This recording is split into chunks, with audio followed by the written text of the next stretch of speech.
জয়তে আপোনালোক সকলোকে আন্তৰিক অভিনন্দন জ্ঞাপন কৰি আজিৰ ভিডিঅ' মাজলৈ আগবাঢ়িছোঁ। আজিৰ বিষয়ভাগ হ'ল প্ৰকৃততে মানুহৰ আয়ুস কিমান। কৈলাশত শিৱ বাবাৰ বাসস্থান। কৈলাশৰ ওচৰতে এটি সৰোবৰ। সেই সৰোবৰত অনেক পশু পক্ষীয়ে আনন্দমনে বিচৰণ কৰে। সৰোবৰৰ পাৰতে এডাল প্ৰকাণ্ড আঁহত গছ আছিল। সৰোবৰত চৰাইবোৰে আনন্দমনে চৰি আঁহত গছডালত জিৰণি লয়। এদিন গছজোপাৰ ডালত শেৱালি হাঁহ এটা অকলশৰে জিৰণি লৈ আছে। জিৰণি লৈ থকা অৱস্থাত গছৰ ছাঁ বিচাৰি এটা গাধ, এটা কুকুৰ, এটা ফেঁচাই আঁহত গছৰ ছাঁত জিৰণি লৈ তিনিও কথা পাতি আছিল আৰু কৈছিল, সৃষ্টিকৰ্তা ব্ৰহ্মাক শতকোটি নমস্কাৰ জনাইছোঁ। তেওঁ যে আমাৰ অনুৰ ৰক্ষা কৰি 40 বছৰ আয়ুসৰ পৰা তিনিওজনকে 20 বছৰকৈ আয়ুস কৰ্তন কৰাত বহুত আনন্দ পাইছোঁ। শেৱালি হাঁহটোৱে কথাবোৰ শুনি মনতে ভাবিলে, কি আচৰিত, সকলো জীৱই আয়ুস বেছি হ'লে ভাল পায়, কিন্তু এওঁলোকে আয়ুস ব্ৰহ্মাৰ পৰা কৰ্তন কৰা আনি আনন্দ উপভোগ কৰিছে। এওঁলোকৰ কথাবোৰ শুনি মই আচৰিত হৈছোঁ। ইয়াৰ ৰহস্য জানিবৰ কাৰণে ওচৰতে থকা কৈলাশৰ শিৱ বাবাৰ ওচৰত উপস্থিত হৈ সেৱা জনাই ক'লে, হে প্ৰভু, আজি বৰ আচৰিত কাণ্ড এভাগ শুনি মোৰ মাথাই কাম কৰা নাই। তেতিয়া মহাদেৱে ক'লে, শেৱালি হাঁহ, তুমি আজি কি আচৰিত কাণ্ড এভাগ শুনিলা, মোক কোৱা।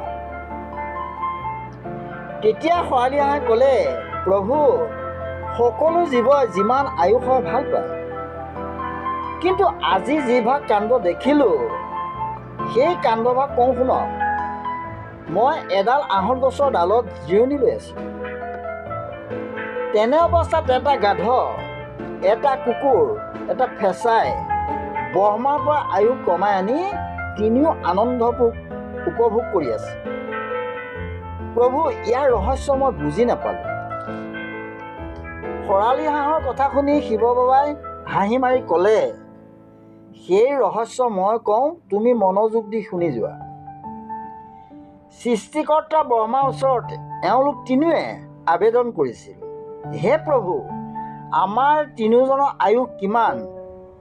সেই মুহূৰ্তত ব্ৰহ্মাৰ ওচৰত এজন মানুহ উপস্থিত আছিল। তেওঁ আবেদন কৰিলে, হে প্ৰভু, আমাৰনো আয়ুস কিমান।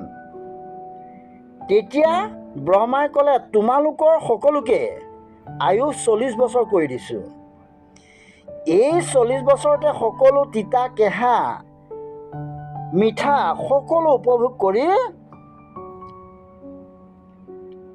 পাৰিবা। ব্ৰহ্মাৰ কথাত গাধই ক'লে, প্ৰভু, মোৰ আপত্তি আছে।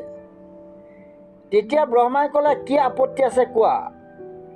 তেতিয়া মানুহজনে ক'লে, মোৰো আপত্তি আছে। ব্ৰহ্মাই ক'লে, প্ৰথমে গাধই কোৱা, তোমাৰ কি আপত্তি আছে। তেতিয়া গাধই ব্ৰহ্মাৰ শ্ৰীচৰণত প্ৰাৰ্থনা জনাই ক'লে, হে প্ৰভু, মোৰ কাম হ'ল সদায় গধুৰ বস্তু কঢ়িয়াই লৈ ফুৰা। গতিকে মোক ইমান আয়ুস কৰি দিয়াত মই বৰ কষ্ট ভোগ কৰিব লাগিব। বোজা কঢ়িয়াই কঢ়িয়াই মৰি যাব লাগিব। দয়া কৰি মোৰ আয়ুস 20 বছৰ কৰি দিয়ক। যদি 20 বছৰ কাটি দিয়ে, এই 20 বছৰ যিকোনো প্ৰকাৰে বোজা কঢ়িয়াই জীৱনটো পাৰ কৰিম। তেনে অৱস্থাত মানুহজনেও ব্ৰহ্মাৰ শ্ৰীচৰণত সেৱা জনাই ক'লে, হে প্ৰভু, নৰলোকক 40 বছৰ আয়ুস দিয়াত নৰলোকে কি কাম কৰিব।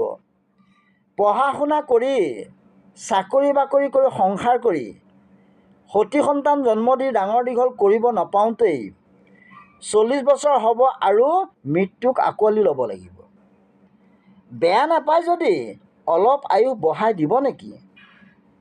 ব্ৰহ্মাই কিন্তু মানুহজনক একো উত্তৰ নিদিলে।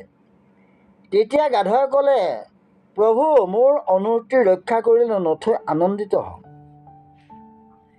তেতিয়া ব্ৰহ্মাই গাধক ক'লে, তোমাৰ আয়ুস যদি 20 বছৰ কৰ্তন কৰিব লগা হয়, সেই 20 বছৰ এওঁলোকৰ মাজত কোনে লয় সোধা। তেতিয়া মানুহজনে ক'লে, প্ৰভু, 20 বছৰ মই ল'ম। লগে লগে গাধৰ 20 বছৰ কৰ্তন কৰি দিলে আৰু মানুহজনৰ প্ৰকৃত আয়ুস 40 বছৰৰ লগত 20 বছৰ যোগ হৈ 60 বছৰ হ'ল। তেনে অৱস্থাত কুকুৰে ব্ৰহ্মাৰ শ্ৰীচৰণত সেৱা জনাই ক'লে, প্ৰভু, মোৰ অনুমতি ৰক্ষা কৰক। কাৰণ আহাৰ সন্ধানত গ'লেই লেই চেই চেই কৰি মানুহবোৰে মাৰপিট কৰে। ইমান দীঘলীয়া আয়ুসত কিমান যান্ত্ৰণা ভোগ কৰিম, আপুনি এবাৰ ভাবি চাওকচোন। গতিকে মোৰ আয়ুসৰ পৰা 20 বছৰ কৰ্তন কৰিলে নথৈ আনন্দিত হ'ম। ব্ৰহ্মাই তেতিয়া ক'লে, 20 বছৰ আয়ুস কোনে ল'ব সোধা। তেতিয়া মানুহজনে ক'লে, প্ৰভু, এই 20 বছৰ মোকেই দিয়ক। কুকুৰৰ 20 বছৰ কৰ্তন কৰি মানুহজনে ল'লে। মানুহজনৰ 60ৰ লগত আকৌ 20 বছৰ যোগ হৈ 80 বছৰ হ'ল। সেই মুহূৰ্ততে ফেঁচাই ক'লে, প্ৰভু, মোৰ অনুমতি ৰক্ষা কৰিলে নথৈ আনন্দিত হ'ম। কাৰণ মই দিনত দেখাই নাপাওঁ, ৰাতিহে অকণমান দেখা পাওঁ। গতিকে ইমান দীঘলীয়া আয়ুস মোক নালাগে। গতিকে 20 বছৰ মোকো কাটি দিয়ক। ব্ৰহ্মাই ক'লে, তোমাৰ 20 বছৰ কোনে ল'ব? তৎক্ষণাত মানুহজনে ক'লে, প্ৰভু, 20 বছৰটো মোকেই দিয়ক। ফেঁচাৰ 20 বছৰটো মানুহজনক দিলে। ফেঁচাৰ 20 বছৰৰ সৈতে মানুহজনৰ সৰ্বমুঠ আয়ুস হ'ল 100 বছৰ। এতিয়া বুজিলানে এওঁলোক তিনিওৱে আয়ুস কমাই দিয়াত কিয় আনন্দ উপভোগ কৰিছিল? প্ৰভু, মোৰ মনত এটা প্ৰশ্ন উদয় হৈছে। ব্ৰহ্মাই মানুহজনকেই তিনিওজনৰ আয়ুস দি দিয়াত কিবা ৰহস্য আছে নেকি? তেতিয়া শিৱ বাবাই ক'লে, নিশ্চয় ৰহস্য আছে। কাৰণ গাধই দিয়া 20 বছৰ মানুহে গাধৰ দৰে কাম কৰিব লাগিব। কুকুৰে দিয়া 20 বছৰ কুকুৰৰ গুণগত মানখিনি কৰিব লাগিব। ফেঁচাই দিয়া 20 বছৰ ফেঁচাৰ গুণগত মানখিনি কৰিব লাগিব। খৰালি, তুমি বুজাত অসুবিধা পাইছা। মই ভালকৈ বুজাই দিছোঁ শুনা। 40 বছৰ বয়সলৈকে মানুহৰ জীৱনত যি ভোগ কৰিব লগা আছিল সকলোবোৰ ভোগ কৰে। 40 বছৰ পিছত গাধই যেনেকৈ পৰিশ্ৰম কৰে তেনেকৈ পৰিশ্ৰম কৰিলেহে পৰিয়াল চলাব পাৰে। এইদৰে পৰিশ্ৰম কৰি 60 বছৰ পাৰ কৰি দিয়ে। 60 বছৰ পিছত কুকুৰৰ যিখিনি গুণগত মান পুত্ৰ বোৱাৰীয়ে লেই চেই চেই কৰিব, কোনো পুত্ৰ বোৱাৰীয়ে পিতৃ মাতৃক বৃদ্ধাশ্ৰমত থ'ব। 80 বছৰৰ পিছত ফেঁচাৰ যিখিনি গুণগত মান সেইখিনি হ'বলৈ ধৰে। চকুৰে নেদেখা হয়, চুলিবোৰ পকি যায়, দাঁতবোৰ সৰি যায়, ছালবোৰ সুতৰা সুতুৰি হৈ যায়, খাব নোৱাৰা হয়, বিচনাতে মলমূত্ৰ ত্যাগ কৰিব লগা হয়। সৃষ্টিকৰ্তা ব্ৰহ্মাই নৰলোকক প্ৰকৃত আয়ুস দিছিল 40 বছৰ। নৰই বুজি নাপায় 60 বছৰ লোৱাৰ বাবে এনে অৱস্থা নেকি? প্ৰিয় দৰ্শক, 20 বছৰকৈ গাধ কুকুৰ ফেঁচাৰ পৰা লৈ ভাল কৰিলে নে বেয়া কৰিলে কমেণ্টত জনাবলৈ নাপাহৰিব। আজি ইমানতেই সামৰণি মাৰিছোঁ।